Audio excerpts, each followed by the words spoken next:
Well, good afternoon, everybody. This is Mike Harrigan. Welcome again to another edition of Brain Buzz with Mike. We have a kind of an interesting topic today. We're going to discuss mindset and how we think and how what we think affects what we do, and really what we do affects what we think.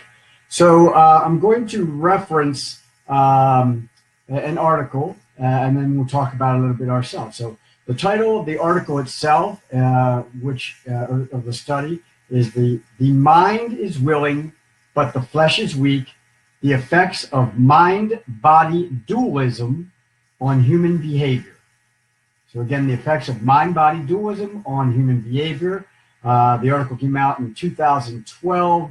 A number of authors of the study itself from the University of Cologne. But this is kind of a deep subject. It's going to get into the mind, and so it can get a little philosophical and spiritual. But we're really just going to talk about it strictly from a practical standpoint, what they did, what they found, and how that applies to us. Okay, so first we need to define a couple of terms for you that were used in this study. The first is mind-body dualism, and the second is mind-body physicalism, right? So mind-body dualism, which we'll just refer to as dualism from here on, is the belief or perception that your mind and your body are two separate entities, that they're not connected, and that they actually they're completely separate entities. Now, physicalism, mind-body physicalism, is the opposite. It is the belief that a person's mind and their body are literally composed of the same physical substance, that they are comprised of the same material, molecular material, and then essentially they are one system.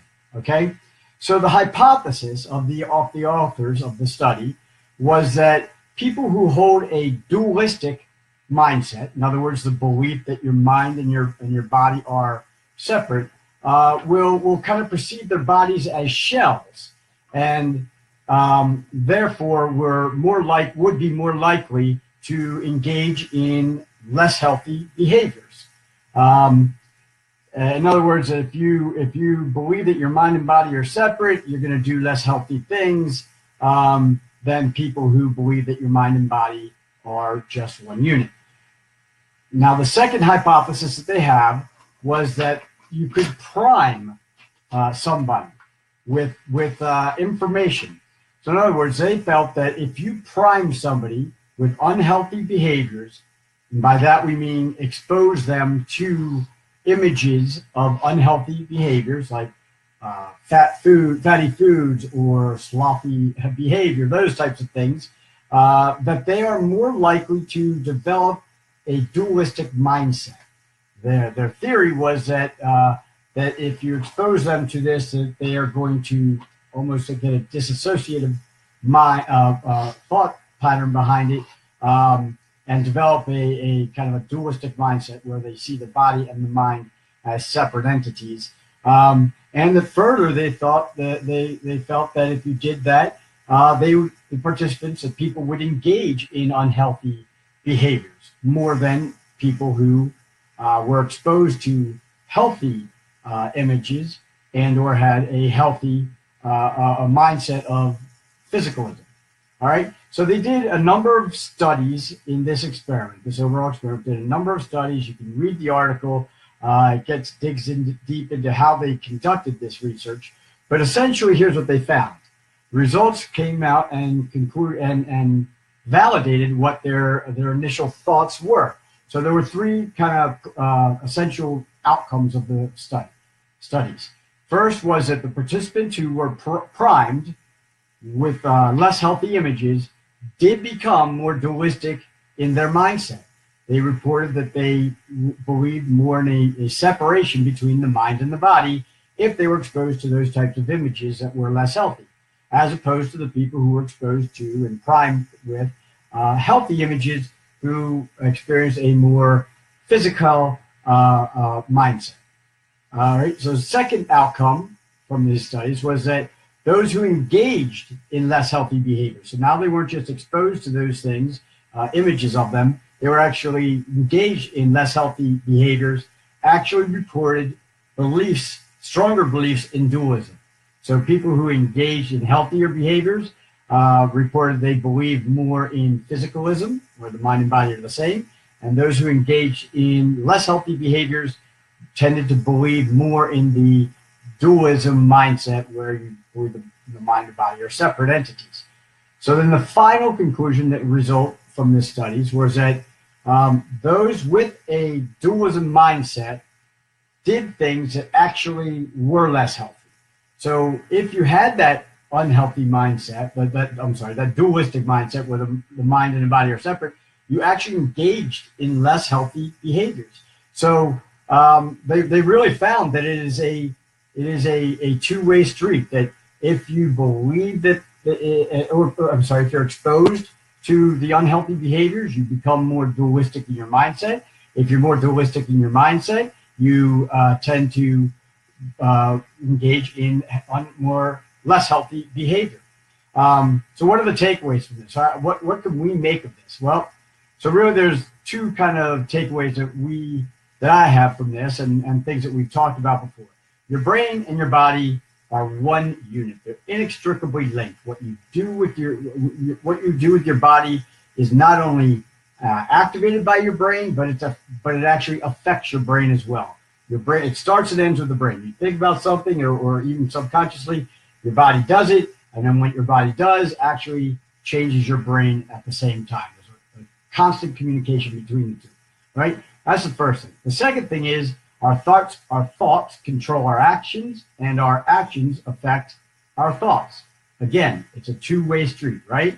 So if we know this, if we understand this, and this is kind of what the studies bore out, what can we do with it? Well, first of all, we can recognize as often as we can, and as many ways as we can, that the brain and the body are connected. And I mean literally thinking about it and talking about it with other people, writing about it, researching it as much as you can. Research that field, understand it, and believe it down to it's a deep-seated understanding within you. Because by doing that, you're more likely to actually engage in healthier behaviors and make healthier decisions.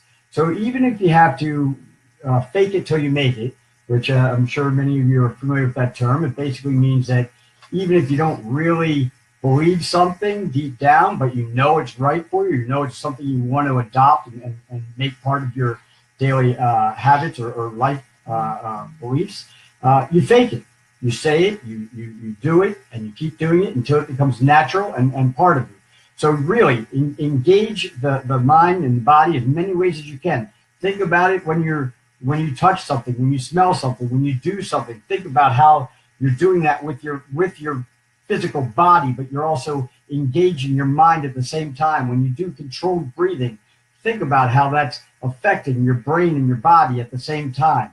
And really make that concept a deep-seated understanding within you. That is more likely to help you to again, engage in better decisions down the road. All right? So in essence, what we're doing is we're taking those limited windows, which we talked about before, those limited windows of opportunity where we are engaged on a conscious level to try to train our subconscious, our unconscious minds to behave the way we want. So while we are able to think about how the brain and body are connected together and how things that we do to the brain affect the body and vice versa, take those opportunities, okay? And that'll help to train the subconscious to believe it in a deep-seated way. All right, so that is our discussion for today. I hope you enjoyed it, and I hope you will join me again next Tuesday as we talk about another brain buzz topic. I hope if you have any questions, actually, please feel free to reach out to us anytime at brainingcenter@headstrong1.com. That's brainingcenter@headstrong1.com. Thanks a lot. Until next Tuesday, have a great one. Bye-bye.